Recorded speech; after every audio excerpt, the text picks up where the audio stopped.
Boa noite.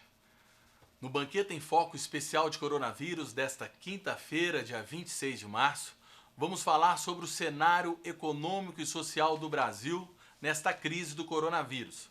Vamos falar também sobre a dúvida que paira sobre o Brasil após o pronunciamento da última terça-feira do presidente Jair Bolsonaro. O isolamento social deve permanecer ou a vida deve voltar ao normal? Para falar sobre esses assuntos, recebemos em nossos estúdios o Betão, nosso companheiro do programa Cultura Geral, e também temos a participação do advogado, do mestre em Direito, Dr. Gustavo Lopes, e também do assessor de investimento e economista Rodrigo Alcântara. Sejam todos muito bem-vindos. Mas antes da gente entrar nesse debate tão importante neste momento, é importante a gente divulgar, a gente passar para os nossos telespectadores quais são os números atuais do coronavírus em Nova Lima, Raposos e Riacima. Para isso, contamos com a participação da jornalista Carol Freitas, do Grupo Banqueta de Comunicação. Boa noite, Carol. Boa noite, Fred e o pessoal que nos assiste. De acordo com o último boletim informado pela Prefeitura na manhã de hoje, o número de casos confirmados de coronavírus subiu para 11. O número de casos sob investigação é de 202 e 56 foram os casos descartados. No total, Nova Lima agora tem 269 casos notificados. Em Rio Acima, o último boletim divulgado pela Prefeitura, às 4h42, consta que nenhum caso foi confirmado na cidade. 37 foram notificados e 36 estão sob investigação. Um foi descartado. Já em Raposos, a Prefeitura informou que nenhum caso foi confirmado. 11 são os casos suspeitos e um caso foi descartado.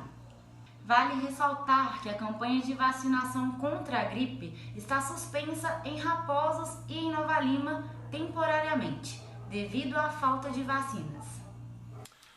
Ok, obrigado pela participação, Carol Freitas, nossa jornalista do Grupo Banqueta de Comunicação.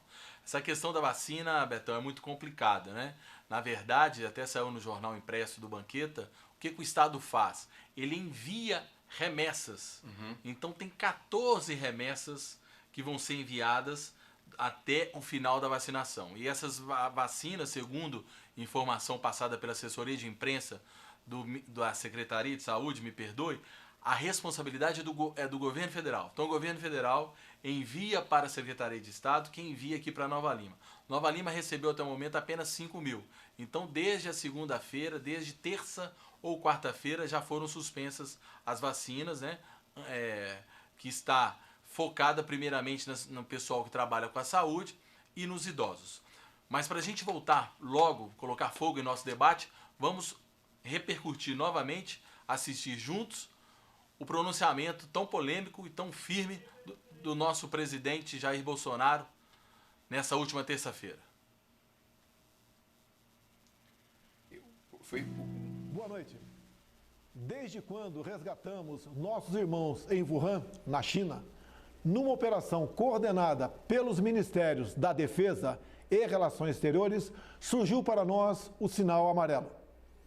Começamos a nos preparar para enfrentar o coronavírus, pois sabíamos que mais cedo ou mais tarde ele chegaria ao Brasil. Nosso ministro da Saúde reuniu-se com quase todos os secretários de saúde dos estados para que o planejamento estratégico de enfrentamento ao vírus fosse construído. E desde então, o Dr. Henrique Mandetta vem desempenhando um excelente trabalho de esclarecimento e preparação do SUS para atendimento de possíveis vítimas. Mas o que tínhamos que conter naquele momento era o pânico, a histeria e, ao mesmo tempo, traçar a estratégia para salvar vidas e evitar o desemprego em massa. Assim fizemos, quase contra tudo e contra todos. Grande parte dos meios de comunicação foram na contramão. Espalharam exatamente a sensação de pavor, tendo como carro-chefe o anúncio do grande número de vítimas na Itália. Um país com grande número de idosos e com um clima totalmente diferente do nosso. O cenário perfeito, potencializado pela mídia, para que uma verdadeira histeria se espalhasse pelo nosso país. Contudo, percebe-se que de ontem para hoje, parte da imprensa mudou o seu editorial. Pedem calma e tranquilidade. Isso é muito bom. Parabéns, imprensa brasileira. É essencial que o equilíbrio e a verdade prevaleçam entre nós. O vírus chegou, está sendo enfrentado por nós e brevemente passará. Nossa vida tem que continuar. Os empregos devem ser mantidos. O sustento das famílias deve ser preservado. Devemos, sim, voltar à normalidade. Algumas poucas autoridades, estaduais e municipais, devem abandonar o conceito de terra arrasada, a proibição de transportes, o fechamento de comércio e o confinamento em massa. O que se passa no mundo tem mostrado que o grupo de risco é o das pessoas acima dos 60 anos. Então, por que fechar escolas? Raros são os casos fatais de pessoas sãs com menos de 40 anos de idade. 90% de nós não teremos qualquer manifestação caso se contamine. Devemos sim ter extrema preocupação em não transmitir o vírus para os outros, em especial aos nossos queridos pais e avós, respeitando as orientações do Ministério da Saúde. No meu caso particular, pelo meu histórico de atleta, caso fosse contaminado pelo vírus, não precisaria me preocupar. Nada sentiria ou seria, quando muito, acometido de uma gripezinha ou resfriadinho, como bem disse aquele conhecido médico daquela conhecida televisão. Enquanto estou falando, o mundo busca um tratamento para a doença. O FDA americano e o Hospital Albert Einstein, em São Paulo, buscam a comprovação da eficácia da cloroquina no tratamento do Covid-19. Nosso governo tem recebido notícias positivas sobre esse remédio fabricado no Brasil, largamente utilizado no combate à malária, ao lúpus e à artrite. Acredito em Deus, que capacitará cientistas e pesquisadores do Brasil e do mundo na cura dessa doença. Aproveito para render minha homenagem a todos os profissionais de saúde, médicos, enfermeiros, técnicos e colaboradores, que na linha de frente nos recebem nos hospitais, nos tratam e nos confortam. Sem pânico ou histeria, como venho falando desde o princípio, venceremos o vírus e nos orgulharemos de estar vivendo nesse novo Brasil, que tem tudo, sim, tudo para ser uma grande nação. Estamos juntos, cada vez mais unidos. Deus abençoe nossa pátria querida.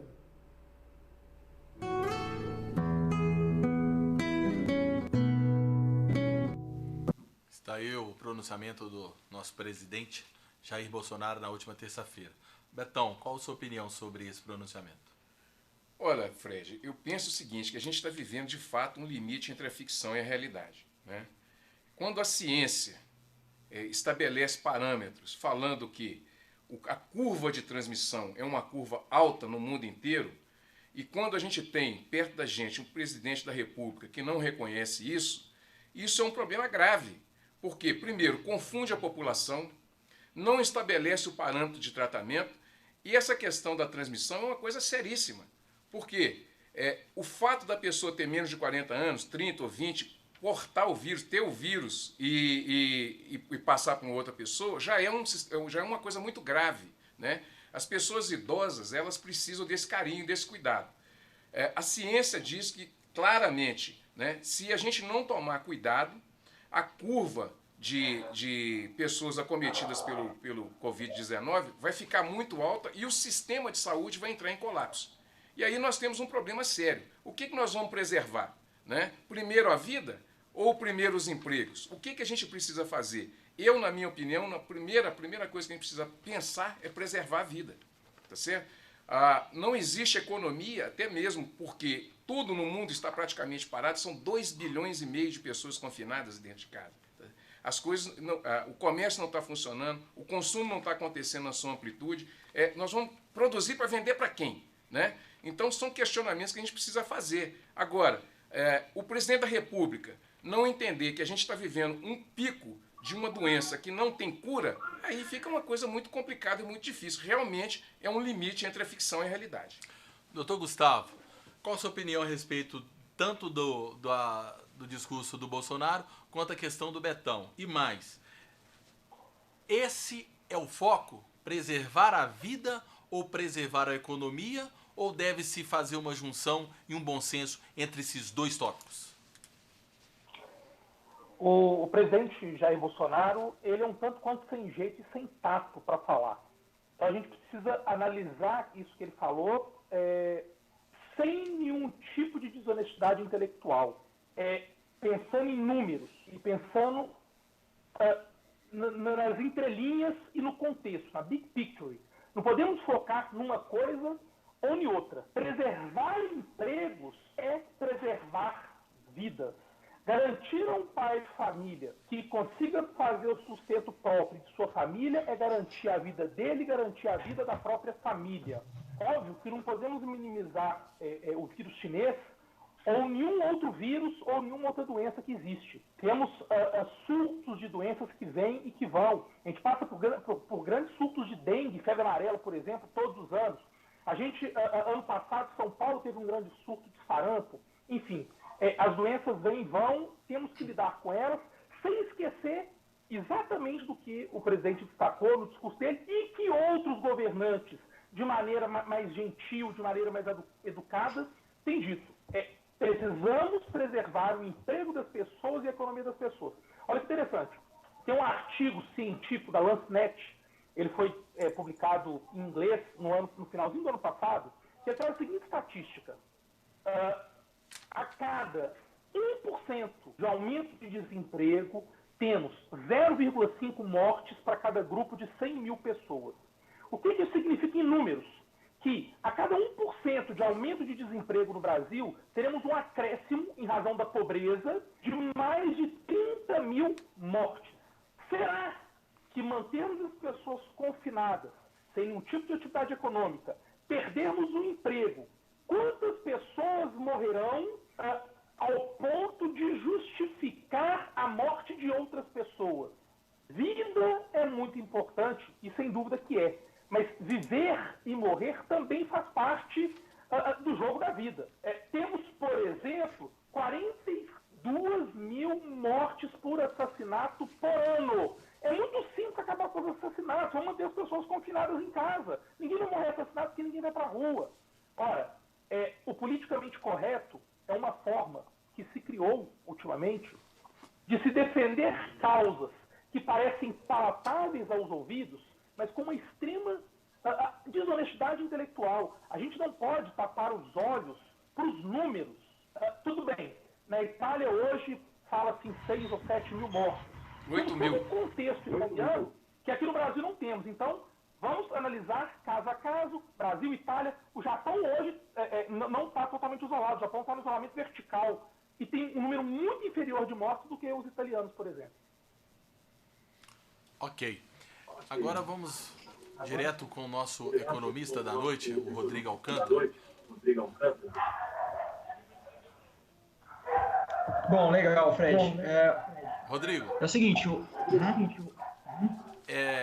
só porque é importante a participação do Rodrigo, porque tudo isso gira em torno da economia. Então é importante saber qual o momento da economia hoje, o que essa pandemia está gerando na economia, o que o isolamento social gera na economia, está gerando até agora, e uma proposta de um isolamento ainda maior, o que pode fazer com a economia, Rodrigo? Boa noite, seja bem-vindo.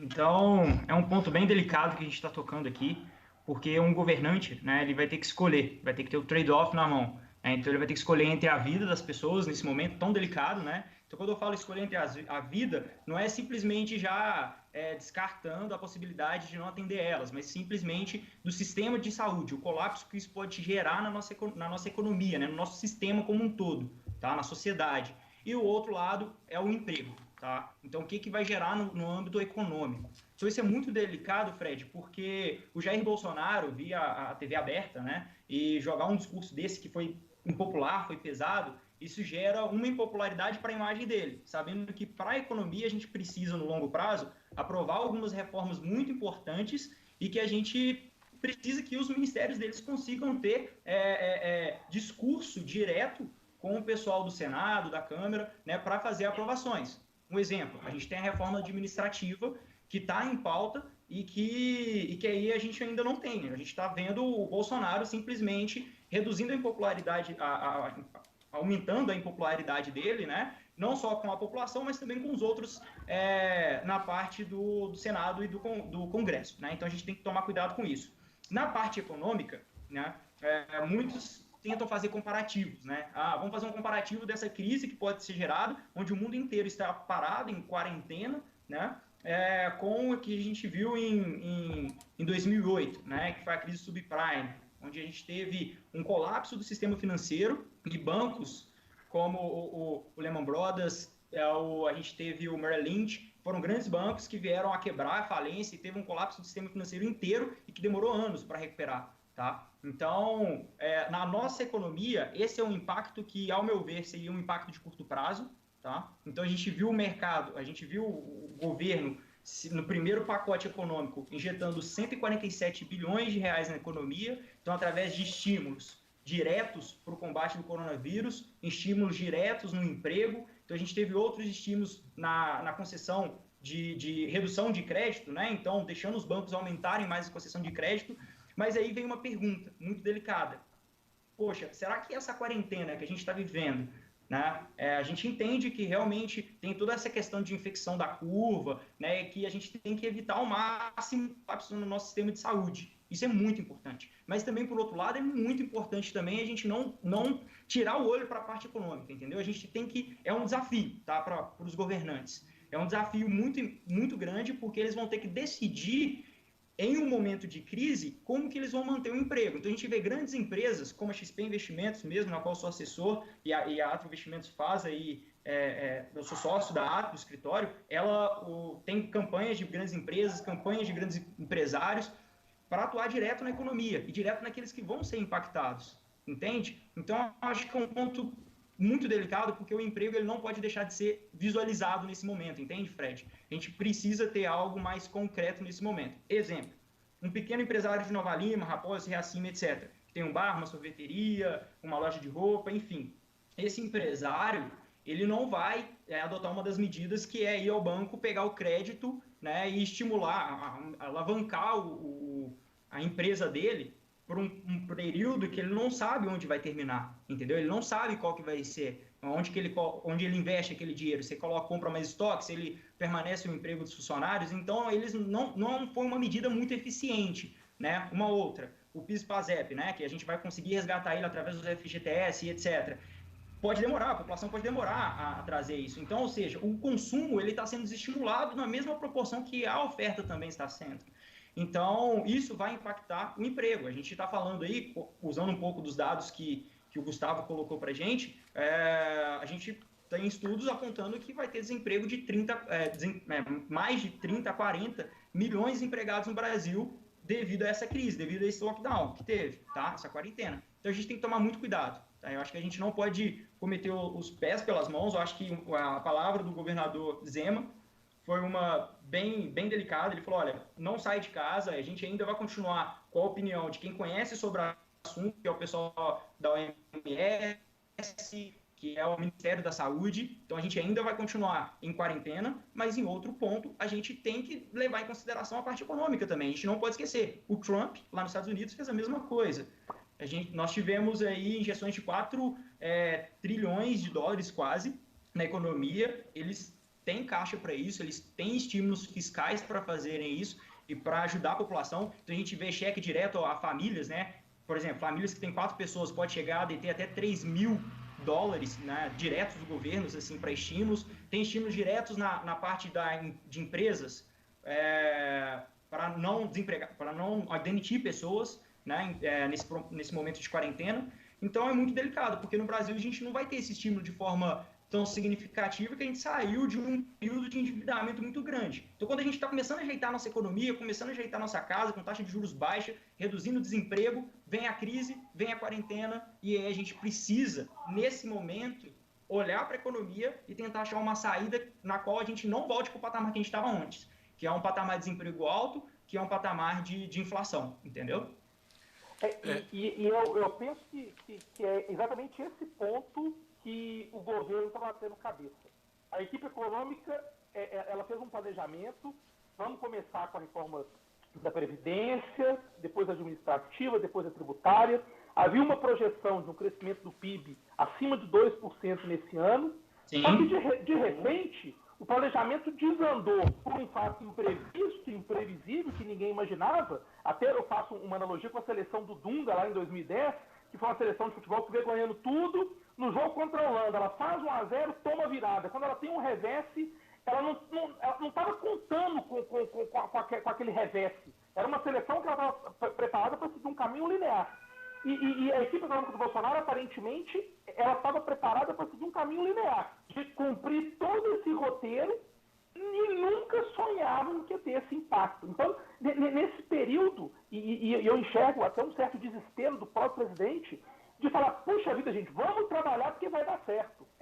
Temos que preocupar com a vida. Eu penso que alguma espécie de isolamento social, algumas medidas são necessárias, sim, devem ser feitas, a gente precisa, sim, dar uma chapada nessa curva, mas a gente não pode ter um remédio que mate mais do que a própria doença que ele pretende curar. Então, a gente vê, por exemplo, os lojistas aí, né, do centro de Nova Lima, via de regra, lojistas que vivem do próprio negócio, que empregam grande parte da população de Nova Lima, de Acima de Raposos, eles muitas vezes não têm opção de escolher para onde vai o dinheiro. O dinheiro que entra no negócio dele é o dinheiro que ele paga os funcionários, paga os impostos, paga o aluguel e sustenta a si e a sua família.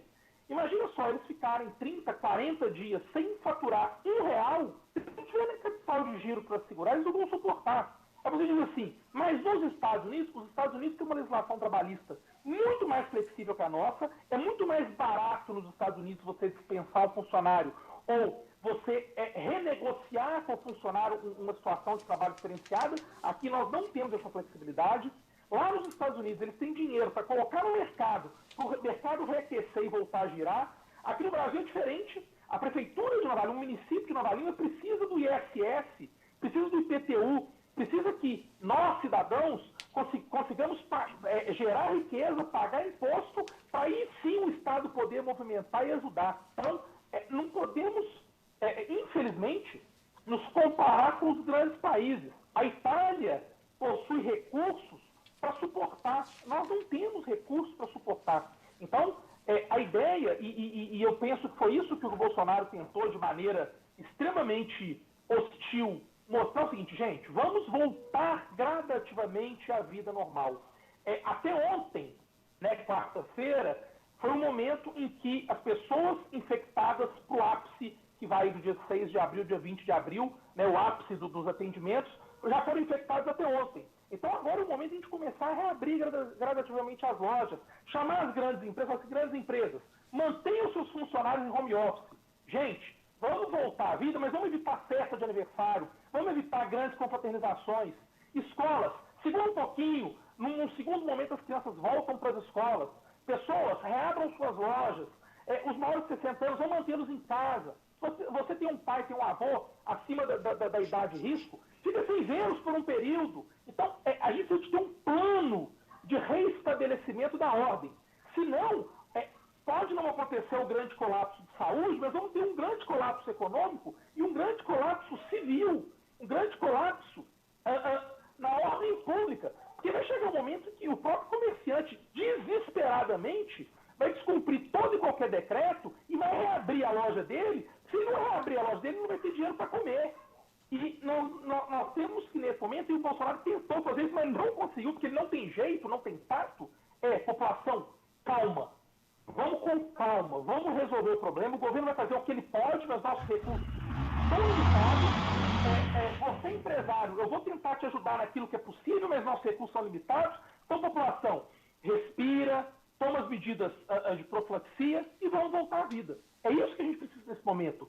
Gradativamente voltar à vida. Né? O lojista, tudo bem, não precisa abrir a loja de 8 às 18, então vamos abrir de meio-dia às 18, de 11 às 17, enfim. A vida precisa ser reestabelecida de maneira gradativa, para que o pai de família não fique sem emprego, para que o empresário não perca a sua empresa, que ele passou uma vida inteira investindo nela e sobreviveu dela, e para que nós possamos, ao mesmo tempo, cuidar das vidas que estão sendo afetadas com esse vírus chinês e cuidar da gente, da nossa economia. E olha que nós que aqui estamos conversando, temos uma situação privilegiada que a gente consegue trabalhar e tocar a nossa vida no home office. Né? O Poder Judiciário, por exemplo, ele está com os prazos suspensos até 30 de abril, mas o sistema eletrônico permite que os profissionais da área possam continuar laborando dentro de casa. Eu acredito que o Rodrigo, com os sistemas do mercado econômico, também consiga continuar trabalhando dentro de casa.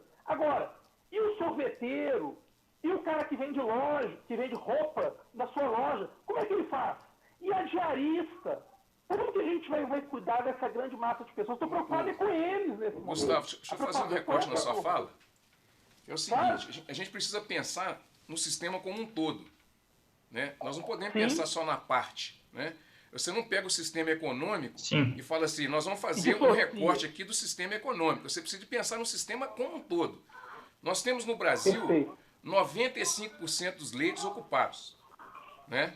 Estão ocupados, não tem saída. Se você espalha o vírus, você tem um outro problema, porque o sujeito entra na loja, entra numa empresa, entra numa lanchonete, ele contamina o outro, essa pessoa vai para o hospital, não vai ter atendimento, quem vai dar o socorro para ela é o SUS não vai dar conta, ela vai cair no INSS que ela precisa receber, ela vai superlotar o INSS, o sistema vai ficar insuperável. Entendeu? Não tem jeito. A gente precisa parar para diminuir a curva. Vai doer? Vai doer. Não existe possibilidade da gente falar assim, olha, nós temos que ficar 15 dias para baixar a curva. Se é nesse período, é porque senão você rebenta o sistema inteiro. Porque a economia, se você entra para dentro do INSS com 100 mil pessoas, estourando 100, 200 mil pessoas dentro do INSS, você estoura o sistema. Isso vai estourar onde? Isso vai estourar também na economia, no governo, vai faltar dinheiro para as outras coisas e tal. Então, é preciso pensar em tudo como um sistema. Por isso que um presidente da República, um ministro da Economia, as pessoas têm que estar preparadas para assumir um poder, para assumir um mandato, para assumir um cargo. Porque quando a pessoa não está preparada, tenta aplicar no século XXI a escola de Chicago. Né? O Ministério da Economia está aplicando a escola de Chicago. Coisa que já está superada. Né? A gente precisa entender que a economia, se você falar que vai humanizar a economia, aí todo mundo fica doido, porque os bichos ficam doidos, como diz o Apolo quando esteve aqui no meu programa. Se você vai falar que vai humanizar alguma coisa, destrói tudo, porque o homem destrói tudo que tem na frente. Então a gente precisa pensar que o sistema ele é um conjunto. E se você abre uma loja, vamos pegar uma loja de departamento, que tem lá 400 funcionários, 300 funcionários, entra uma pessoa nessa loja com o Covid-19, ele contamina todo mundo. Essas pessoas vão para qual sistema?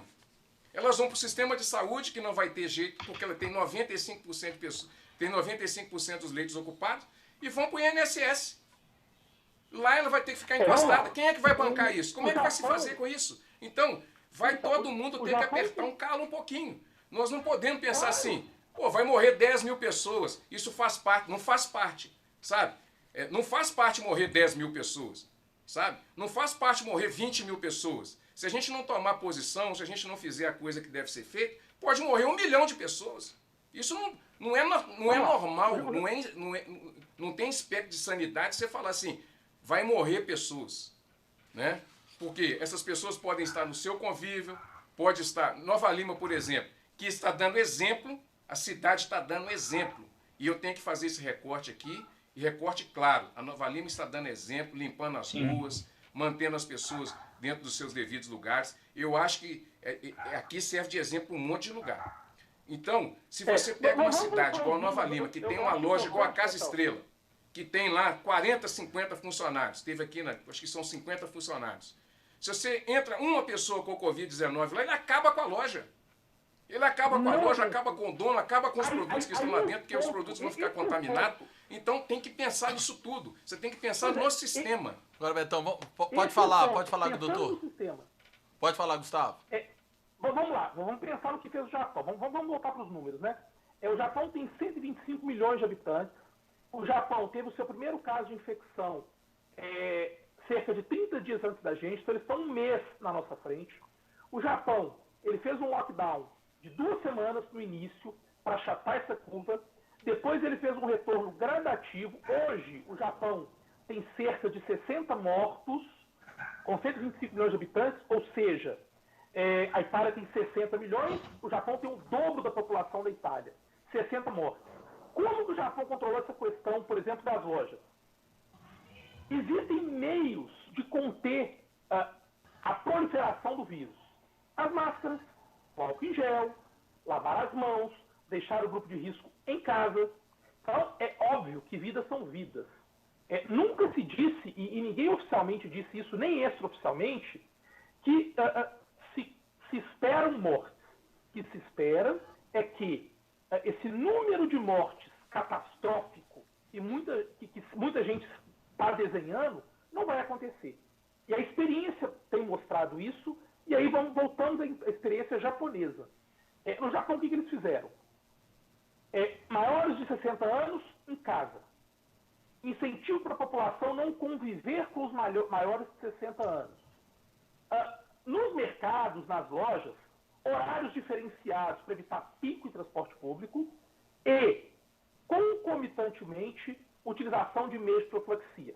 Tudo bem, o Japão tem uma questão cultural, eles largam um pouquinho na nossa frente, que eles estão acostumados a tomar cuidado com esses vírus, né, que são transmitidos, que são transmissíveis, que estão muito perto da China. Então, lá eles utilizam a máscara de maneira ostensiva. Então, a utilização da máscara, a utilização do hábito de se lavar as mãos. E voltamos à questão dos números. Nós temos hoje, atualizando aí, cerca de 2 mil casos no Brasil, para 60 mortos. Então, proporcionalmente, qual que é a proporção dos 2 mil casos para os 60 mortos? Aí depois fazendo um recorte, né? Desses 60 mortos, quantos não morreriam também de influenza? Porque a gente não pode esquecer que no ano passado morreram 1.109 pessoas de influenza no Brasil. Por que não falou-se em lockdown? Por que não falou-se em quarentena? Porque o vírus a vida das pessoas a influenza tem cura.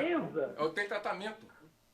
As 1.101 pessoas que morreram de influenza, a vida delas vale menos do que as pessoas que poderão morrer do corona. O HN1, lá, alguns anos atrás, o governo Lula ainda, salvo o melhor juízo, matou mais do que 5 mil pessoas. Na época não falou-se em quarentena ou lockdown.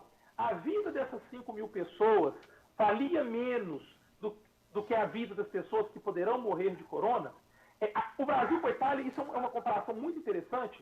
A Itália tem menos de um leito por um conjunto de 100 mil habitantes, 0,69 ou 0,72. O Brasil tem 2,64 leitos por um grupo de cada um, não sei se são 100 ou 10 mil habitantes. Aí me falha a memória da estatística. Ou seja, nós temos uma capacidade de entregar leitos muito maior do que a Itália tinha. Um outro ponto, a nossa população é muito mais jovem do que a população italiana. Eu até penso que o que acontece na Itália hoje, a Itália tem um fato interessante também, tanto a Itália quanto a Espanha, tá? Teve uma partida de futebol entre Atalanta e Sevilha, salvo o melhor juízo, pela Champions League, com 40 mil pessoas. Essa partida de futebol, os estudos apontam que as 40 mil pessoas, aí vem a aglomeração de gente, que as 40 mil pessoas saíram de lá com o coronavírus. E essas 40 mil pessoas voltaram para suas casas, foram para a Espanha e ali fizeram essa progressão geométrica. E é interessante apontar que na Itália, 74% dos casos e quase 90% das mortes está concentrado numa região apenas, na Lombardia, que é justamente a região em que teve os primeiros casos. Aqui no Brasil a gente tem um crescimento do corona de maneira quase que homogênea por todo o Brasil, se pensar especialmente na proporção população, né? São Paulo tem mais casos e mais mortes, porque São Paulo tem maior população. Quer dizer, nós temos que focar a nossa realidade. Eu concordo plenamente que o presidente ele não tem tato, não tem jeito para falar. Mas discordo que ele seja despreparado. Porque aonde que eu vejo o preparo dele? Quando ele nomeia como ministro da Saúde o Luiz Henrique Mandetta, por exemplo, que é um cara que está tocando essa história do ponto de vista científico, com um tato tão grande, com uma sensibilidade tão grande, com um jeito tão grande, e só um grande líder seria capaz de nomear uma pessoa com essa sensibilidade. E aí eu fico com aquela sensação que o Bolsonaro combina com o Mandetta assim: Mandetta, eu vou bater e você assopra, eu vou bater e você assopra. Enquanto eu preocupo com a economia e bato na questão econômica, você bate na questão sanitária. Nós podemos conjugar as duas coisas. Vamos buscar, talvez o exemplo do Japão seja o exemplo mais aplicável a gente, e eu enxergo que esse seja o nosso grande exemplo. O que eu estou preocupado aqui é com o dono da loja Estrela, da Estrela, que tem 50 funcionários e uma hora dessa deve estar em casa assim: meu Deus do céu, como que eu vou pagar esses 50 funcionários no final do mês? Meu Deus do céu, meus boletos de fornecedores estão vencendo. Como eu vou fazer para pagar essa turma? Como eu vou me reorganizar para pagar essa turma? Eu penso que... Mas o artigo 480 do Código Civil, o artigo 480 do Código Civil fala exatamente sobre isso, que os contratos que podem ser suspendidos porque não há condição externa de pagamento desses contratos. Então isso é uma realidade fática. O que a gente precisa pensar não é exatamente a questão. Nós temos no Brasil 110 milhões de pessoas que vivem com R$400. 110 milhões de pessoas vivem com R$400. Um governo preparado já deveria estar pensando se é melhor. Que não é aplicável na relação trabalhista. A relação laboral, a CLT, ela não permite essa flexibilização, essa renegociação. Renegociar o contrato de locação vai conseguir. Renegociar com o fornecedor, talvez consiga. Exatamente. Mas negociar com o funcionário, isso não existe. A discussão está partindo do princípio que você está pegando o contrato que é do dono da empresa e transferindo ele para o empregado como emprego. Não é essa a discussão. Se o empregador ele não está tendo condição de honrar o seu compromisso, o Código Civil dá para ele essa alternativa de suspensão do pagamento até que se restabeleça a condição. Tá certo? O que a gente precisa perceber é que o trabalhador ele precisa ser protegido neste momento para ele não ser contaminado. Porque se ele for contaminado, ele empregador vai ter dois problemas. Ele não vai ter o cliente na loja dele, o empregador não vai trabalhar, ele não vai conseguir vender e o estoque dele está sob risco. Porque vai ter que ser recolhido. As estatísticas mostram que desses 50 funcionários, somente 48,5 terão sintomas de uma gripe leve. 1,5 vão ter sintomas de uma gripe mais grave e talvez precisem de um leito. Então, se os 50 funcionários pegarem o coronavírus ao mesmo tempo, 48,5 vão continuar trabalhando. Se 100 pessoas pegarem o coronavírus ao mesmo tempo, sem consumidores, 98 vão continuar indo comprar, porque vão ter uma gripe leve. 2 vão precisar de um leito. E o artigo 480 do Código Civil, muito bem levantado a questão da teoria da imprevisão, e nas relações civis ela funciona, mas na relação laboral ela não funciona. E se o dono da loja não conseguir pagar os seus 50 funcionários, os seus 50 funcionários não vão pegar o vírus, mas vão morrer de fome. Como resolver isso? Quem vai levar comida para ele?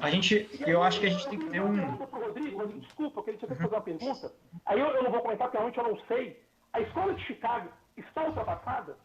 O que o Paulo Guedes tem utilizado no Brasil? É ultrapassado, não é? Aí é questão econômica, sinceramente eu não sei. Doutor Gustavo, realmente só um minutinho, Rodrigo. Era justamente essa pergunta que eu iria fazer para o especialista aqui do nosso programa. Qual a avaliação, Rodrigo, que você faz da economia do Paulo Guedes? Bom, é o seguinte, primeiro, antes da gente ir para essa parte do Paulo Guedes, eu acho que a gente tem que adotar um limiar, tá? Tem que ter um limite nessa parte, porque eu acho que também não pode soltar às cegas a população na medida de vamos todo mundo trabalhar e etc, porque realmente o coronavírus, eu não estou de longe de ser um infectologista, não tenho nenhum conhecimento nessa parte específica, então por isso que eu confio na OMS, que é a Organização Mundial da Saúde, né? Então, ou seja, eles já sabem o que eles estão falando, eles sabem o trabalho que eles estão fazendo, eles são bem incisivos nessa parte. Fiquem em casa, no momento é quarentena, tá? Então, mas o que os governantes, o desafio, essa que é a palavra, eu acho que é o desafio dos governantes é encontrar um meio de que isso não afete tanto a economia e que lá na frente a cura para essa epidemia, que é a quarentena não seja depois um furacão para a gente aqui, em âmbitos econômicos, e prejudique muito mais do que poderia prejudicar um sistema de saúde colapsado, entendeu? Então, acho que a gente primeiro tem que parar e ter calma, né? Então, é isso que sempre estão pedindo na televisão, sempre que está vindo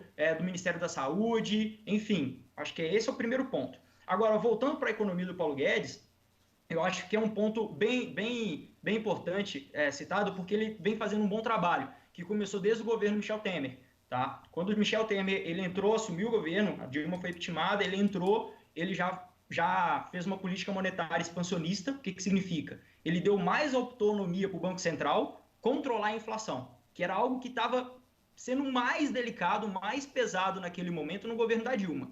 E desde então a taxa da inflação saiu de 14%, 13%, que estava próximo da taxa de juros ali também, 13%, e caiu para 6%, né? Caiu para 8%, próximo a 8%. Chegou o governo Bolsonaro, junto com o Paulo Guedes, continuou com essa política e ainda mais, o que ele sempre falou em todas as entrevistas dele, o nosso objetivo é ter uma taxa de juros baixa, né, para a gente voltar a ter um país de empreendedores, tá? Eu não quero um país de rentistas, na qual vem um estrangeiro para comprar título público a 14% aqui e ficar rendendo 14% baseados no nosso Tesouro Nacional. Não é isso que eu quero. Eu quero que o estrangeiro venha para o Brasil para montar sua empresa, para gerar emprego, tá? Para gerar trabalho. E com isso, a gente tem um controle de inflação, porque a taxa de juros ela é um balizador para controle da inflação, entende? Então, ela é uma medida na qual o Banco Central eles ficam alterando ali a taxa de juros para conter a inflação em patamares razoáveis para a economia. Porque a inflação oscilando muito não é um ponto muito positivo, não é bom para a economia. Então, eu considero o governo, né, e o que o Paulo Guedes, as medidas que ele adota para a economia, bem positivas, muito boas, na verdade, né? Só que a gente precisa alinhar essa parte econômica com a parte política. A gente não acabou ainda, entende? Tem muito mais o que ser feito. A gente fez a reforma da Previdência, economizou bastante nas nossas contas públicas. Ah, mas o dólar explodiu foi para R$5. Poxa, por que o dólar foi R$5? Primeiro, a gente tirou a camada especulativa da nossa moeda, porque a nossa moeda era toda especulada, porque o estrangeiro vinha aqui comprar título a 14%. Não vinha aqui para empreender. Agora que o estrangeiro não tem mais isso, não tem mais o 14% ao ano, livre de risco, tranquilo, né? Ele tira o dinheiro e volta a investir lá no Facebook, na Amazon, lá nos Estados Unidos, né? E deixa as nossas empresas aqui sem nenhum investimento. Então, por exemplo, eu que sou da área de investimentos, eu vi um movimento na Bolsa de Valores que tem mais pessoas físicas que institucionais e estrangeiros na Bolsa. Agora o mundo imobiliário explodiu, né? O mundo imobiliário explodiu. Então, ou seja, as pessoas realmente viram, olha, não está valendo mais a pena deixar meu dinheiro no banco, né? Eu preciso procurar algo mais rentável. Então, para isso, os investidores começam a correr mais risco, começam a abrir negócios, começam a ir para a Bolsa de Valores, começam a ir para os fundos imobiliários, né? Então, eles começam a buscar opções de investimento, né? E o estrangeiro não é diferente. Quando ele viu que perdeu o livre de risco, ele foi aplicar nas empresas que ele tem lá fora, que ele tem no país dele, que é o Facebook, que é a Amazon, que é a Google, que é a Tesla. Enfim, é melhor do que ele investir numa Petrobras, numa Vale que tem corrupção, tá? Que de vez em quando explode um carro de corrupção aqui dentro. Então, o que o Paulo Guedes está fazendo é isso, tá? O que ele está tentando fazer é aumentar o nível de emprego aqui dentro, tá? Então, o que eu quero passar nesse momento da crise, né, do coronavírus e nessa quarentena é que a gente vem fazendo um trabalho. O nosso PIB, mas o nosso PIB não foi grande, foi 1,1, mas do quarto trimestre de 2019 foi um PIB positivo, né? Foi um PIB legal. A nossa produtividade vem aumentando, a nossa inflação cada vez mais controlada. Nossa taxa de juros chegou a 4,25, agora está 3,75, né? Tá a menor taxa de juros que já existiu na economia. A gente nunca teve uma taxa de juros nesse patamar no Brasil, tá? Então, o que a gente tem que tomar cuidado é de ter que destruir ou então fazer um retrocesso muito grande no que a gente já vem construindo, tá? Em um ano. Então, por exemplo, a reforma administrativa, não se fala mais nela, né? Então, o que a gente, essa quebra de elo da economia com a política, fazendo talvez o Bolsonaro entrar numa TV aberta e falar de uma forma tão impopular, atacando a mídia, atacando a oposição, parece que ele está numa campanha eterna, né? Sempre em campanha política, isso acaba prejudicando as próximas reformas que estão por vir, né? Então, por exemplo, o Paulo Guedes joga uma privatização de uma multinacional para votação. Aí pode se prejudicar devido ao governo, tá? Quando o Senado olha para o governo como um todo, né? E fala, poxa, não vamos aprovar isso vai ser impopular, a população não quer isso, né? Então, eu acho que... é o tiozão do churrasco, né? Ele é o tiozão do churrasco, ele gosta de chegar, falar, esbravejar, e nisso ele peca muito. Porque ele bate e depois o Lorenzoni, o Paulo Guedes, o Mandetta, os filhos dele falam bobagem para danar e depois o pessoal tem que ir lá tentar consertar. Isso é um grande problema que a gente tem. Agora, eu achei interessante, comentando aqui, que eu estava observando, na live agora o Bolsonaro anunciou que suspensão por 3 meses das prestações da casa própria na Caixa e baixa da taxa de juros para 2,9% ao ano, também nos empréstimos dos bancos públicos, e um auxílio de R$600 para os informais durante 3 meses, esse período podendo chegar a 1.200, se forem 2 pessoas em casa, alguma coisa desse sentido. Não são estímulos para a economia, que vão acabar tendo algum tipo de reflexo, né? Acredito. Uhum. Não, sim, eu acho que o outro ponto que esse reflexo pode causar, Gustavo, que é muito importante, eu acho que eu também quero deixar isso bem transparente aqui. A minha visão é, quando a gente tem uma economia que a população paga imposto para gerar vamos dizer assim, um caixa do governo, que ele distribui isso através de, sei lá, distribuição de renda, Bolsa Família, etc., é um ponto muito delicado, porque quando vem uma doença dessa, coronavírus, a gente precisa ter esse caixa, essas contas públicas bem administradas para conter uma pandemia dessa aqui dentro, tá?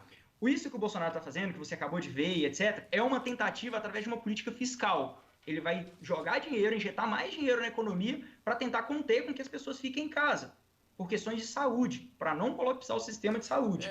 Mas Rodrigo, Sim. Desculpe incomodar vocês, que eu não gosto, a nossa Sim. TV é comunitária e tem espaço de sobra para cada um colocar a sua opinião. E o programa é muito bacana, daqui a pouco nós vamos para o intervalo, tem várias participações. Mas, e gostaria da opinião do próprio Rodrigo e do Betão também, não vamos intervalo agora não, vamos pegar esse gancho do que trouxe de novo aí o doutor Gustavo. Essas medidas, como o Gustavo diz, né? Às vezes bate, o ministro vai e assopra. Essas medidas, elas são tomadas pensando que a população vai continuar em casa, não é isso? Exato. Mas lembrando que elas não são 100% eficientes, como eu comentei, né? Talvez um saque de um FGTS, a população não quer sair de casa para ir lá fazer o saque imediato. Tá? Talvez pode demorar um pouco mais. Um microempreendedor aqui de Nova Lima, ou então de Raposa e acima, não vai ir no Itaú, no Bradesco, Santander e que seja, para aumentar o capital de giro dele. Ele não vai alavancar nesse exato momento, entendeu? Então, acho que é um ponto que tem que tomar cuidado, né?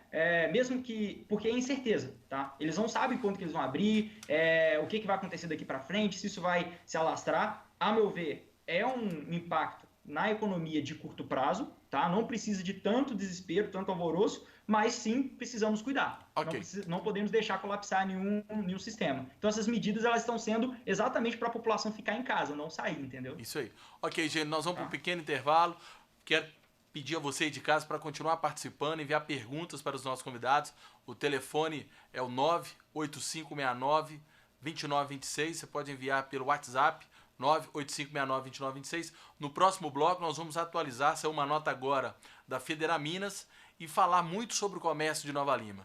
O comércio de Nova Lima deu exemplo, está dando exemplo, mas ninguém está aguentando ficar mais de porta fechada. Um minuto só.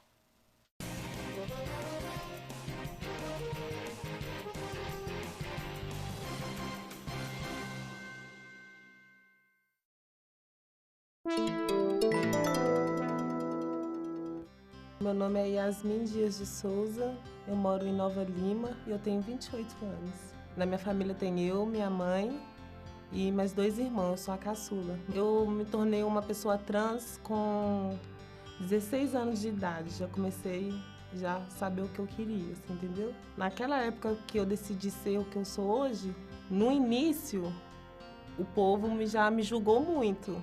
Foi um choque para todo mundo, que ninguém na sociedade era acostumado com aquilo, era uma coisa anormal, assim, entendeu?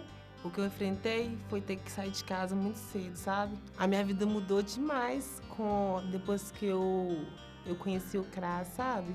O CRAS Nordeste Nova Lima, eles têm altos profissionais. Eles dão oportunidade das pessoas ter os seus documentos sociais, até mesmo para arrumar um emprego, você entendeu?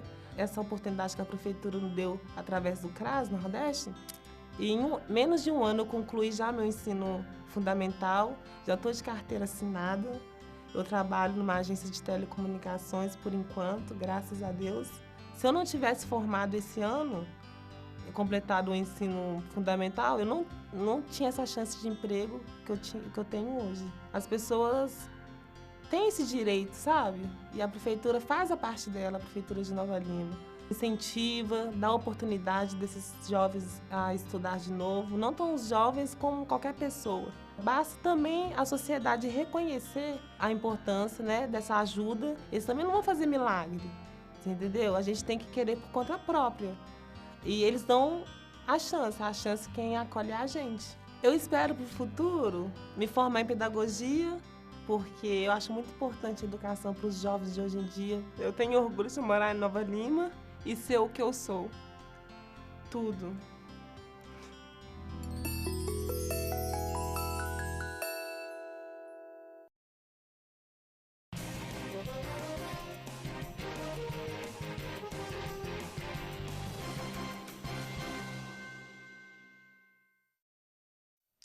Boa noite, pessoal. Estamos no segundo bloco do nosso Banqueta em Foco, que discute, que analisa, que debate o cenário econômico e social do Brasil com a crise do coronavírus, num bate-papo super legal com o Betão, apresentador do Cultura Geral, o Dr. Gustavo, nosso companheiro, e também o Rodrigo Alcântara, economista. Pessoal, vamos abrir aqui para as perguntas. Temos a pergunta do meu amigo, contador, Valmir Feliciano, lá da Certeco, dando a opinião dele. Imagine suspender contrato de trabalho dos meus 6 colaboradores. Como esses colaboradores cumprirão seus compromissos? Tem também a participação do Henrique Oliveira, vilanovense doente, assim como eu. Profissionais da imprensa estão empregados sem risco de desemprego. Então tá tranquilo. Basta o resto da população ficar confinados por 30, 40 dias e perder seus empregos. Concordo com o Rodrigo. Os governantes têm que achar um jeito. Entendo que o jeito é algo parecido com o modelo japonês, conforme dito pelo Dr. Gustavo.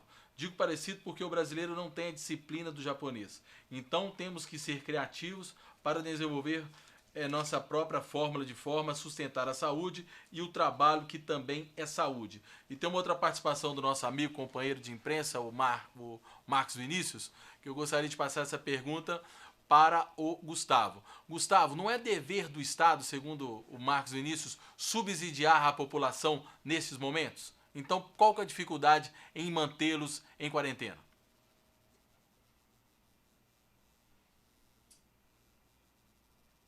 Entre 21 e 27 traz as atribuições do Estado. Uma das atribuições aí quando eu falo Estado, né, o ente maior, uma das funções que pertence à União, Estados, municípios e Distrito Federal de maneira conjunta é a assistência social e a saúde. É dever do Estado trazer a instrução para as pessoas e fornecer meios para que elas tenham uma melhor saúde. Por outro lado, está lá no artigo 5º da Constituição o direito sagrado de ir e vir do cidadão, o direito à liberdade econômica. Então a gente tem visto, por exemplo, alguns municípios, parece que Búzios fez isso, proibindo veículos com placas diferentes do município de entrar na cidade. O Rio de Janeiro, Witzel, chegou a cogitar, acho até que não foi adiante, a hipótese de fechar as, entre aspas, fronteiras do estado do Rio de Janeiro. Não, isso não é medida de contenção de nada, isso é um toque de recolher. Na verdade, obrigar as pessoas a ficar em casa é um antigo toque de recolher que alguns governos militares nos impuseram há 40 anos atrás e que muitas vezes a própria esquerda bate de maneira tão veemente e que agora se está justificando e fundamentando em razão desse vírus chinês, do coronavírus. Então, o Estado deve sim nos fornecer os leitos, os hospitais, a informação, mas a escolha, se vamos seguir ou não, é do cidadão. É impossível, pensando em 210 milhões de brasileiros, o Estado conseguir interferir e fiscalizar a vida individual de cada um desses brasileiros. Então a gente precisa trazer, como fez o governo chinês novamente, pequenas restrições, pequenos ajustes legislativos, de forma que a gente consiga passar por essa guerra contra o vírus chinês da maneira menos lesiva possível, mas que possamos passar por ele dentro da melhor normalidade que a gente consiga ter. Então, se eu, por exemplo, como já aconteceu, suspendo alguns serviços públicos, pelo menos atendimento presencial, eu já tiro um monte de gente da rua. Se eu impeço algum tipo de aglomeração, eu tiro um punhado de gente da rua. Se eu estabeleço normas de profilaxia, no Japão, por exemplo, supermercado só pode entrar de 15 em 15 pessoas, para elas ficarem afastadas, que aí eu impeço aquele tipo de transmissão em massa, né, como o Betão destacou, da loja com 50 funcionários e vários funcionários.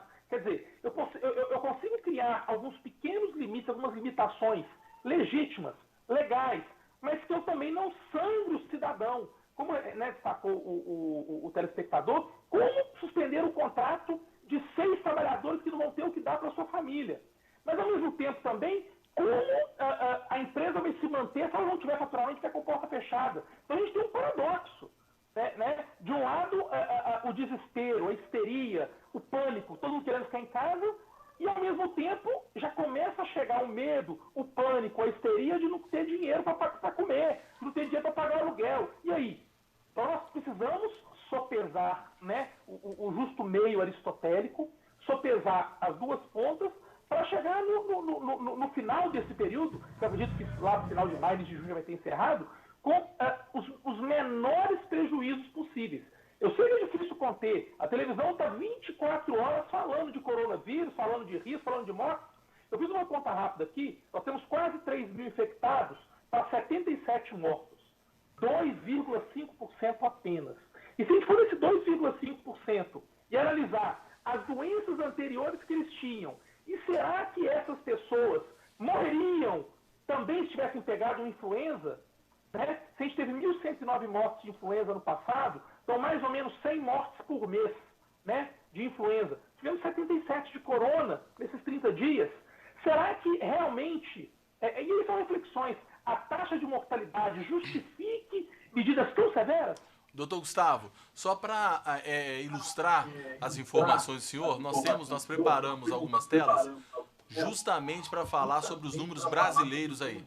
Vamos lá, vamos falar primeiro sobre o coronavírus no Brasil.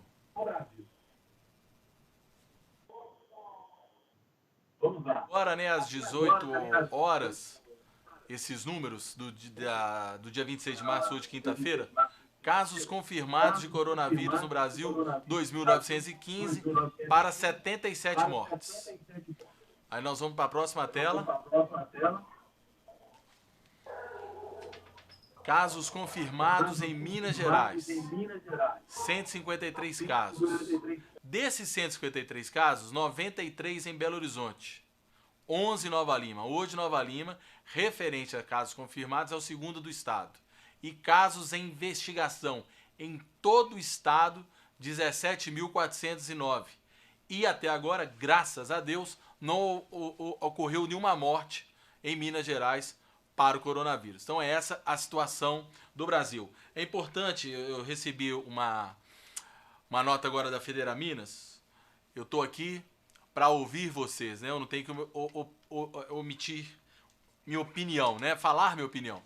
Mas eu acho que é quase impossível segurar o anseio, a dificuldade, a preocupação dos comerciantes nos próximos dias. Com isso, a Federaminas soltou uma nota pedindo ao governo do estado que faça uma abertura parcial, como bem disse o Dr. Gustavo, nem tanto ao céu, nem tanto ao mar. Em conversa com a Federaminas, eles falaram que fizeram uma pesquisa com todas as associações comerciais filiadas do estado de Minas Gerais e 99,9% de todas as associações comerciais pediram, pelo amor de Deus, para que o governo comece a liberar essa questão dessas medidas restritivas. É importante também salientar que nós entramos em contato com a Prefeitura de Nova Lima, onde ela informa que vai continuar com as medidas restritivas. Hoje Nova Lima está com tudo fechado, como disse o Betão.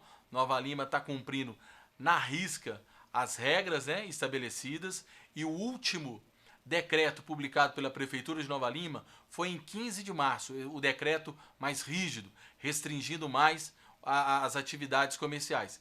E ele tem validade de 15 dias, ou seja, vai até o dia 4 de abril.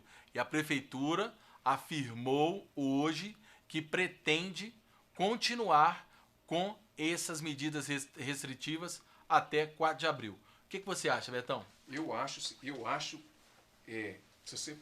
quando você pega um administrador que já tem uma bagagem, e essa é a realidade, né? Quando você pega um administrador que já tem uma bagagem, você percebe, obviamente, que ele sabe o risco que é você saturar você pôr o seu sistema de saúde em colapso. Ele não vai dar conta, né? Então, eu acho que nesse primeiro momento, manter, isso não quer dizer que vai ficar até dia 6, não. Pode ser que tenha um outro decreto que comece a revogar isso gradativamente.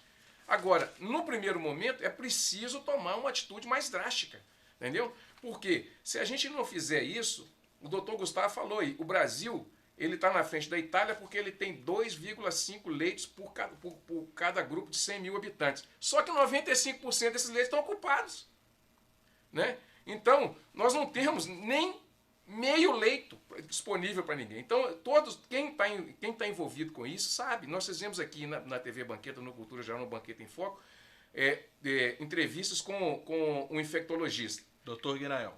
O Dr. Guinael esteve aqui, Dr. Guinael Freire. Ele já falou, olha, nós não sabemos o que vem por aí. Os caras são infectologistas, gente. Cientistas de ponta, PhD, a Fiocruz, todos os especialistas não sabem o que vem por aí. O que nós sabemos é que a curva, se a gente não achatar a curva, a tragédia vai ficar muito maior do que a gente imagina. Então Nova Lima está de parabéns. Isso é uma realidade. Por quê? Está tomando as medidas protetivas de acordo com a Organização Mundial de Saúde, está seguindo o protocolo do Ministério da Saúde, e esse é o papel que tem que ser feito pelos governantes que têm responsabilidade. Não adianta dar piti, achar ruim, falar que vai acontecer, vai quebrar as lojas. Gente, a gente vai ter que pesar as duas coisas, não tem jeito, é o que o Rodrigo falou. Você tem que pôr na mão aquilo que você vai fazer. Tá, mas e o bom senso? E a mistura disso? Eu acho que o bom senso está aí. Por exemplo, começou o Mandetta, ele fala sábado passado, nós precisamos, nessa primeira semana de domingo passado até o domingo agora, ficar confinado, porque essa é a semana crítica. Então, beleza. Se essa é a semana crítica, está todo mundo confinado, a maior parte das pessoas estão confinadas e estão aí. A partir de domingo, pode-se começar a discutir outras coisas, que eu acho que faz parte do bom senso. Ninguém quer quebrar ninguém, ninguém quer ficar desempregado, ninguém pensa nisso. O que eu penso particularmente e que eu tenho discutido muito não adianta o sujeito ir trabalhar, pegar a doença, espalhar a doença e depois não ter como nem trabalhar e nem produzir riqueza para o Estado. O Estado não vive sem produção. A mão de obra é o terceiro fator da produção, né? É capital, terra e trabalho. É capital, trabalho e mão de obra. É capital, insumo e mão de obra. Então, se a gente não tiver isso, se não tiver um fator da produção, nós não vamos conseguir andar, gente. Economia não anda sem um dos 3 fatores da produção.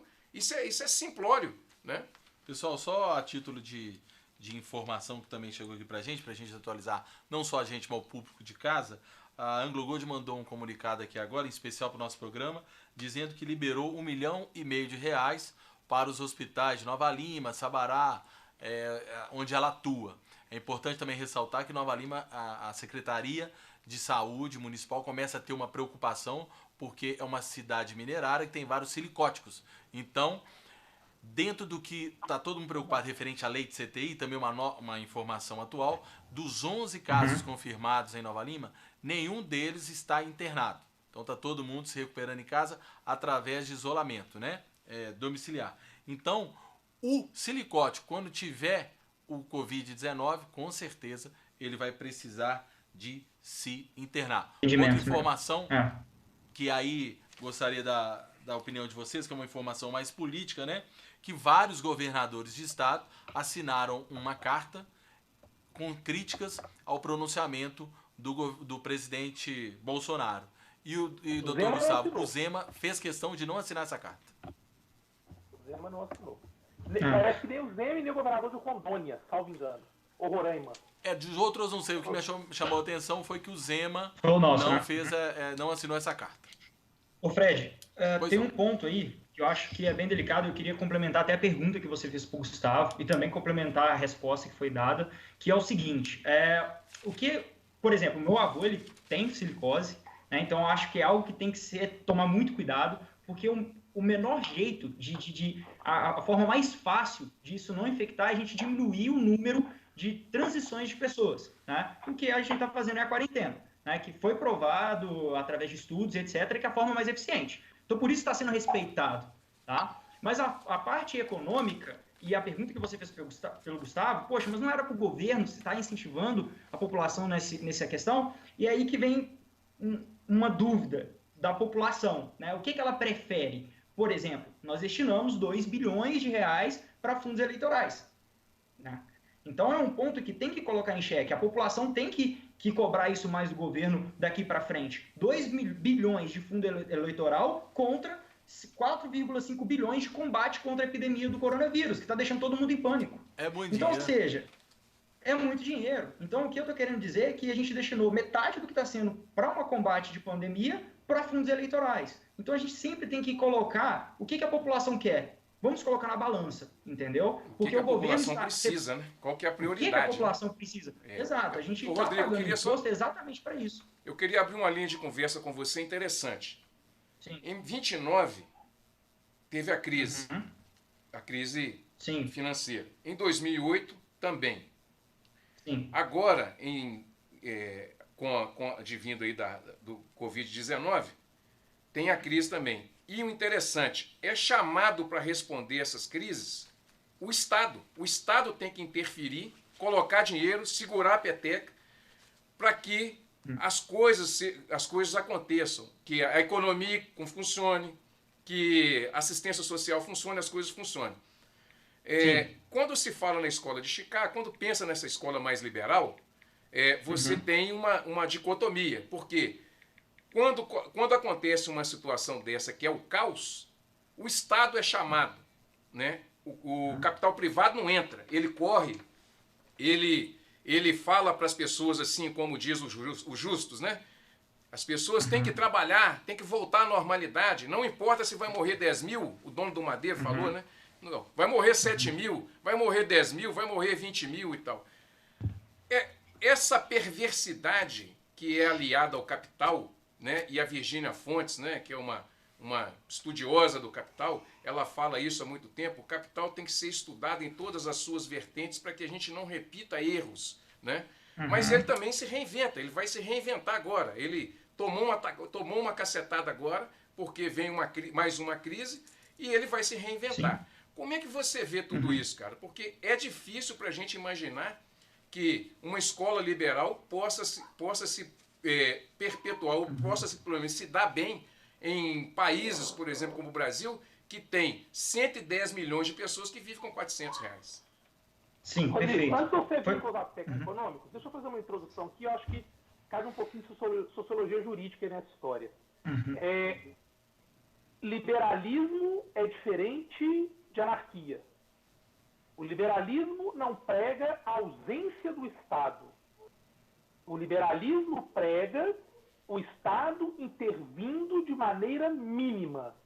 O Estado vem e faz a sua intervenção nos momentos de crise e para atividade de fomento e assistência até que aquela entidade, aquela pessoa ou aquela instituição esteja pronta para ingressar novamente no mercado. Então, gente, isso é muito importante falar, porque vem essa ideia para o grande público, né, de que liberalismo é o seguinte, o Estado deixa o pau quebrar e cada um faz o que quiser. Não, isso é anarquia. Liberalismo econômico é o Estado interfere minimamente. O Estado tem uma atividade de fiscalizadora, regulatória e normatizadora. E não existe forma de capital, de organização perfeita.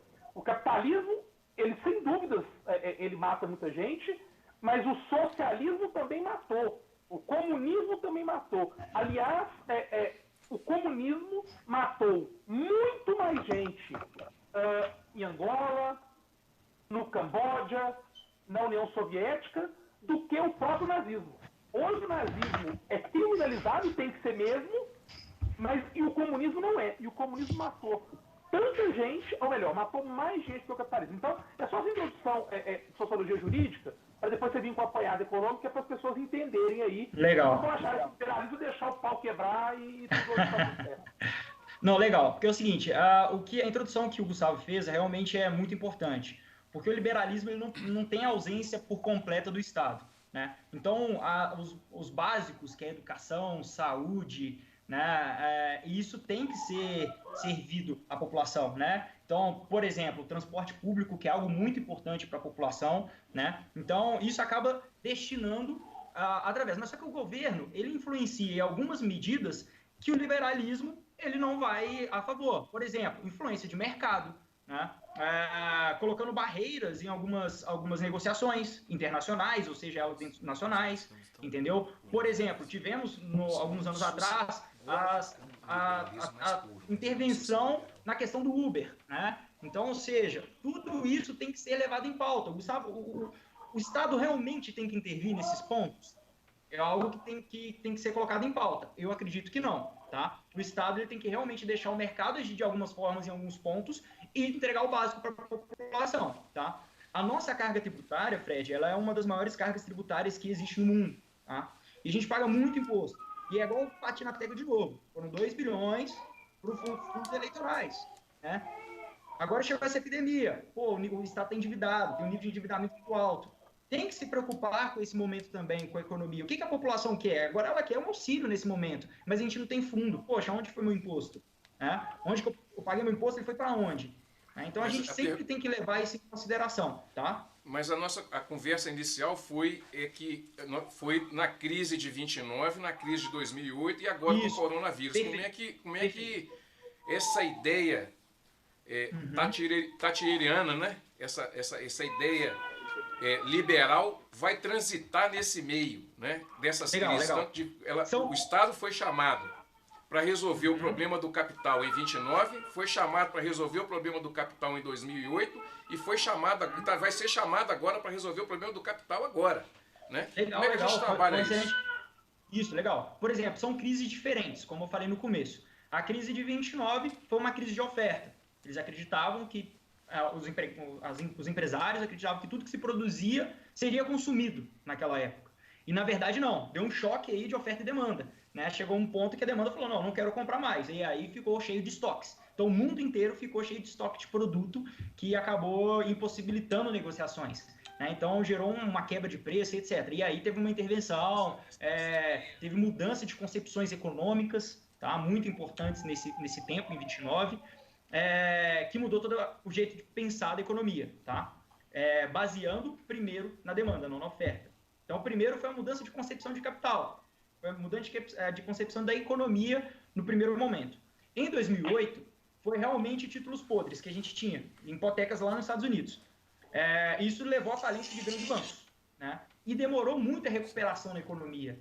Então, teve alguns bancos menores que estavam prestes a quebrar, que foram comprados por outros maiores, etc. E também teve a intervenção do governo, falando, olha, vamos comprar hipotecas, como está acontecendo hoje. O Trump está fazendo compra de títulos públicos e hipotecas lá nos Estados Unidos, né? Então, ele está incentivando e entrando com recurso, com política fiscal nesse momento, para conter a euforia e uma possível crise no futuro. Então, nesse momento, o mercado ele entra. A crise que a gente tem hoje, que pode ser devido à quarentena do coronavírus, ela também vai ter uma intervenção através de política fiscal, onde o governo ele faz um gasto, né, para conter uma crise futura, né?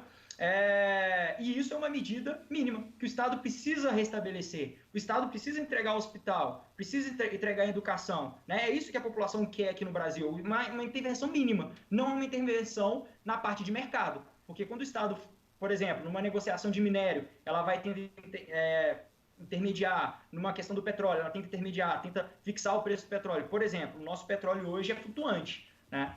À medida que a commodity flutua lá fora, no mercado internacional, a nossa também deveria flutuar dessa forma aqui dentro, junto com o dólar. Então, o nosso petróleo ele é pareado à cotação do petróleo no mercado mundial, né, e do dólar. Então, o governo não tem nenhuma influência ali, a não ser na parte de imposto.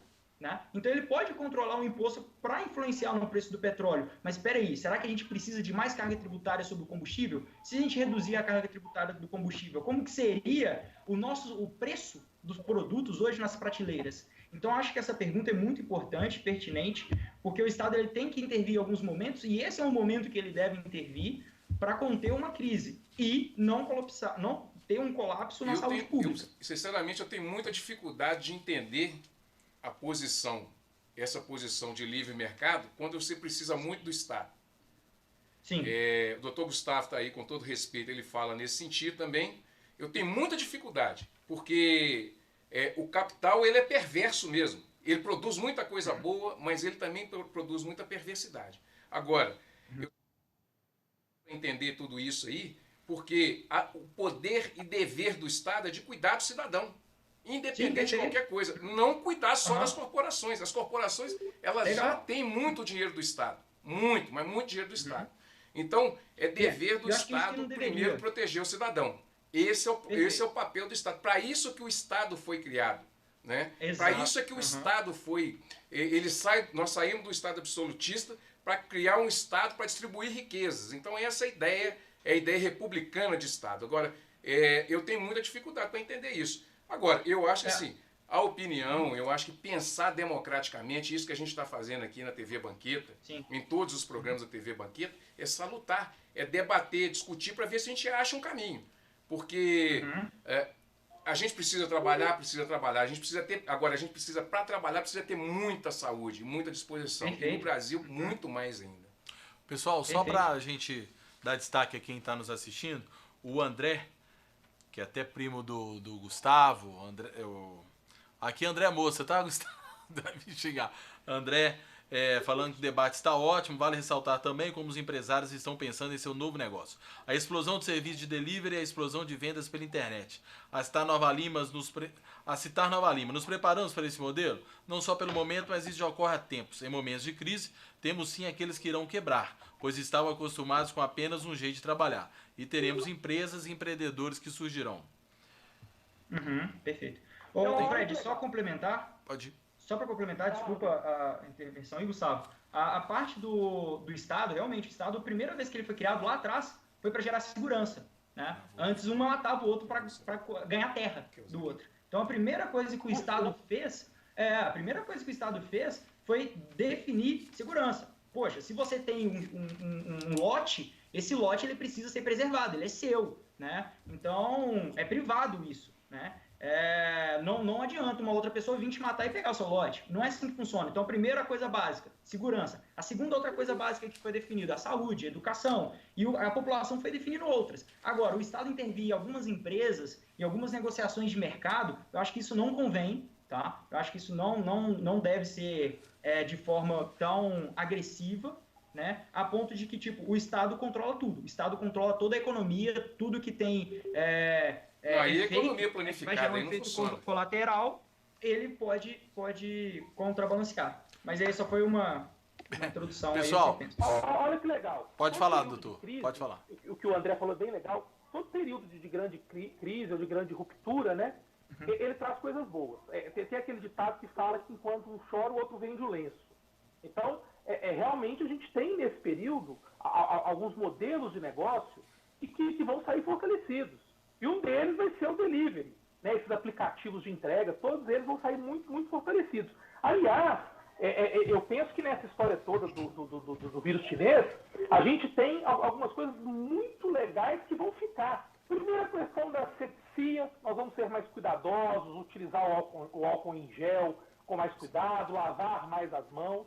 Segundo, a gente está aprendendo que para trabalhar a gente não precisa ir para o escritório, então o teletrabalho, o home office, nós vamos perceber que ele realmente é útil, ele é produtivo, né? E a geração X tinha dificuldade em entender, os millennials já veio com muita naturalidade, geração Y um pouquinho também, a geração X já vai começar a ver, que vai ver que o resultado está entregue. Um outro ponto bem interessante é que os órgãos públicos têm se organizado para fazer o atendimento remoto. Então, alguns tipos de boletim de ocorrência que a Polícia Civil não fazia pela internet, ela está liberando que se possa fazer agora. Ou seja, a gente vai ter um crescimento do atendimento público ao cidadão pelos meios remotos. O próprio Poder Judiciário está se reinventando, né, aceitando, além do processo judicial eletrônico, aceitando pedidos por e-mail, pedidos por telefone, coisa impensada há pouco tempo atrás. Então, quer dizer, de tudo isso, e se Deus quiser, a gente vai sobreviver a tudo isso, e vamos sobreviver com saúde, com o comércio funcionando, com os empregos preservados. Quando tudo isso passar, algumas coisas boas vão ficar, alguns ensinamentos vão ficar, algum aprendizado vai ficar disso tudo. O que a gente não pode também nesse momento, entrar em depressão e adoecer por outros motivos.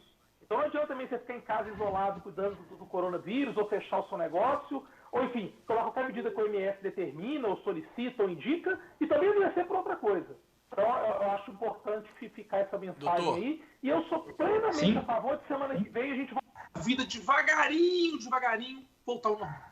Isso mesmo, doutor. Dentro do que o senhor falou, nós somos do jornal A Banqueta de Notícias impresso e conseguimos fazer um jornal bonito, bacana, com bastante páginas e ressaltando o trabalho, como você bem disse, da participação do André. Aqui em Nova Lima tem delivery agora de material de construção, de cimento, de tijolo, até chocolate. Então o comércio de Nova Lima precisa ser valorizado.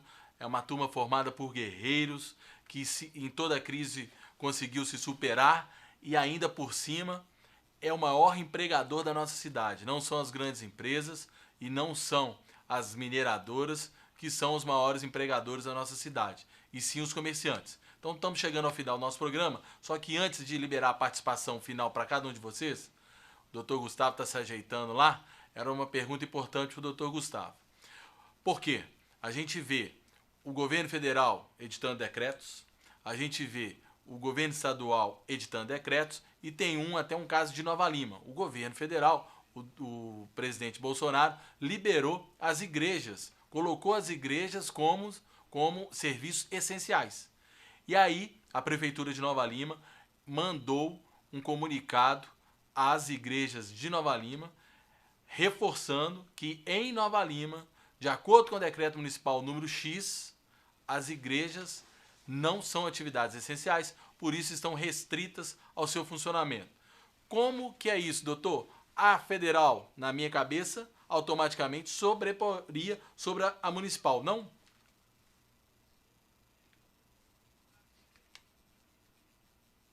Acho que o doutor Gustavo estava fora. Tá ligado agora, doutor? Tá sem fone. Bom, então vamos lá. Eu conversei, Fred, pegando esse gancho aí, eu conversei até antes a gente estava fazendo o briefing antes, então eu estava conversando com o Felipe, que é um constitucionalista, e discutia exatamente disso. Está havendo um conflito de competências. Está havendo, de fato, um conflito de competências. Mas o município tem competência, o Estado tem competência e a Federação tem competência. Agora, quem vai decidir? O STF já decidiu que os estados e municípios têm, constitucionalmente, têm direito e pode elaborar os decretos e evitar o funcionamento e aglomeração de pessoas. Então, pelo STF, pelo ministro Marco Aurélio Mello, está resolvido. Agora, isso vai ter que ser discutido no plenário do STF num outro momento, porque como é que vai ficar essa questão dos decretos, porque é uma situação nova para todo mundo também que veio o Covid-19. Então, para ter essa informação com mais clareza e tal, até vamos fazer outros programas relacionados a isso. Acho que amanhã também eu tenho um programa, e aí dá para a gente poder esclarecer isso com o constitucionalista abertamente. Mas, pela informação que eu já tenho, é que está existindo esse conflito de competência, está existindo essa discussão no âmbito jurídico mesmo, mas que o STF já decidiu que o Estado e o município têm competência para fazer esse tipo de decreto. Doutor Gustavo, o senhor estava com um probleminha no seu sinal. Qual que é a sua opinião referente a isso, dos decretos, né? Federal, estadual, municipal, o municipal sobrepõe? Eu entendo que lá nos termos do artigo 27, salvo engano da Constituição, eu sou ruim de número de artigo, mas ali entre o 21 e o 27, é competência do município legislar sobre questões de interesse local. Então, esses decretos... E a função do município, competência do município, conceder autorização para funcionamento do comércio, ou seja, os alvarás. Sendo competência do município conceder ou não conceder os alvarás, é competência do município suspender a validade ou não dos alvarás. Então, esses decretos, o que eles estão fazendo por um ato do Poder Executivo? Suspendendo a autorização que o município deu para aquele lojista funcionar. E ao suspender essa autorização, ele não pode abrir a loja. Então, o que existe, na verdade, não é uma proibição de abrir a loja. É uma suspensão da autorização por interesse público. Na minha opinião jurídica, o município tem competência, não é nem o Estado, é o município. Tem atribuição legal, sim, para esse tipo de medida, e o governo federal não pode interferir nisso aí. Aí seria, caso o Bolsonaro expedisse um decreto, vai abrir e tal. Não. O alvará de funcionamento é competência do município. Ok. Chegamos ao final do nosso programa. Queria agradecer a participação de todos. Sua palavrinha final, Rodrigo. A grande surpresa aqui pra gente, economista. Bacana demais ter você aqui, viu, Rodrigo? Legal, obrigado. Obrigado pela participação, pelo convite. Eu acho que isso é uma crise passageira, tá? Quando a gente fala de coronavírus, do que isso vai gerar, eu acho que vai ser algo realmente de curto prazo. Na economia a gente fala dois tipos de crescimento, o em V, que é aquele que a mesma medida que ela caiu, ela volta, né? E tem aquela que demora um pouquinho mais, mas ela sempre volta, em uma magnitude rápida. Então eu acredito que isso vai voltar de uma forma rápida, não acho que não vai ser da mesma perna que ela veio, né? Então talvez em um mês a crise pegou a gente de surpresa, vai gerar um impacto futuro, mas acredito que em 2 meses, 3 meses, não sei, a gente volta a recuperar, volta a nossa atividade normal. Então é só a gente ter tranquilidade, cautela e sempre equilíbrio, tá? Nunca ir para o extremismo de ambas as partes, né? Para não prejudicar a população. A gente tem que sempre escolher meios sábios. Ok, obrigado. E obrigado também, doutor Gustavo, pela segunda vez participando, e espero contar com o senhor mais vezes, viu? É um prazer, uma honra imensa estar aqui. Para mim não é um convite, é uma convocação. Sempre que for convidado, vou estar aqui com o maior prazer. E o recado que eu deixo que eu gostaria de deixar para a população vai passar. Tudo passa, né? E essa crise, diferentemente da do subprime, diferentemente da crise de oferta lá em 29, essa tem começo, meio e fim. E a gente está muito mais perto do meio do que do começo. E cada dia a gente chega mais próximo do fim. Então ela vai passar, vamos ter serenidade, vamos buscar o justo termo aí aristotélico e vamos ouvir as personagens. Se nós temos hoje 99,9% dos comerciantes querendo voltar às suas atividades de maneira gradativa, vamos deixar eles voltarem. Vamos dar essa chance, com cuidado, com carinho, com profilaxia, com jeito. Tudo vai dar certo. Um abraço aí, tchau, tchau. Abração, doutor. Obrigado, Betão. Até amanhã no programa Cultura Geral e depois o Banquete em Foco. Isso. Bom, gente, agradecer a participação aqui no Banquete em Foco, né? É sempre um prazer aqui na TV Banqueta, a gente com esse espaço democrático que foi criado aqui, muito bacana. E deixar uma mensagem. Vamos nos ater e segurar na ciência. Se a ciência amanhã, os cientistas, os infectologistas, os médicos, a Organização Mundial de Saúde, o Ministério da Saúde, através dos seus técnicos, nós precisamos, nós todos estudamos aqui, fizemos academia, nós que estamos conversando aqui, nós sabemos a importância que é a academia na vida do sujeito, né? A importância que tem a academia na pesquisa. Então nós precisamos agora, nesse momento, acreditar na pesquisa. Os empresários acreditarem nas pesquisas, as pessoas acreditarem nas pesquisas. Eu acho que logo, logo a gente já vai começar a voltar ao normal. Mas a gente precisa primeiro ouvir um Dr. Genael Freire, ouvir os cientistas da Fiocruz, ouvir as pessoas, os cientistas da UFMG, para a gente ter a gente não ficar pendurado na brocha. Porque tomar uma atitude radical de hoje para amanhã, de amanhã para depois, sem ter a certeza que a gente vai, ou pelo menos uma boa garantia que a gente vai estar com uma segurança, tanto na saúde quanto na economia, vai ser dar um tiro no pé. Obrigado, Betão. Obrigado a você de casa. Só dando um reforço no que disse o doutor Gustavo, é uma frase que eu uso em todos os meus dias, né? Tudo passa, a dor e a alegria. Só Deus fica eternamente. Na minha opinião, nem tanto ao céu, nem tanto ao mar. Muito bom senso. Agradecer a você de casa e, como sempre, no nosso Banquete em Foco, nós vamos encerrar com uma participação musical de Novalimense, como Rodrigo Alcântara Novalimense, Dr. Gustavo de Família Novalimense, Betão Novalimense da Gema e eu Novalimense, porque a TV Banqueta é o canal do povo. Com vocês, uma apresentação de uma música de autoria própria do grupo De Lima, Novalimense, de Honório Bicalho. Um abraço para o Roberto, abraço a todos vocês, até amanhã.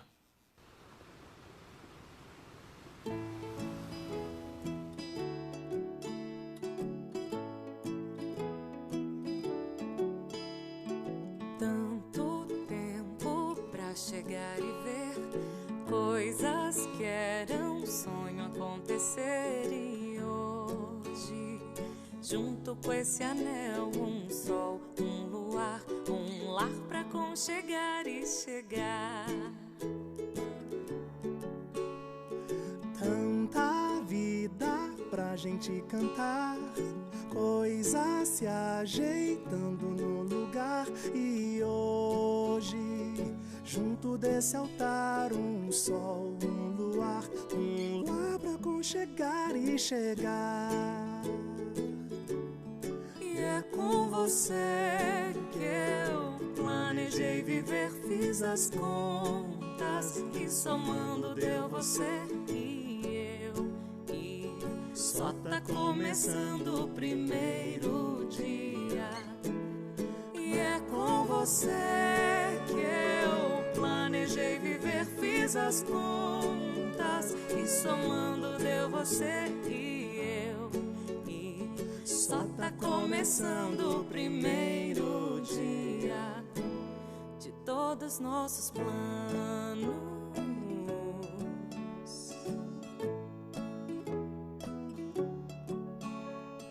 Tanta vida pra gente cantar, coisas se ajeitando no lugar, e hoje, junto desse altar, um sol, um luar, um lar pra aconchegar e chegar.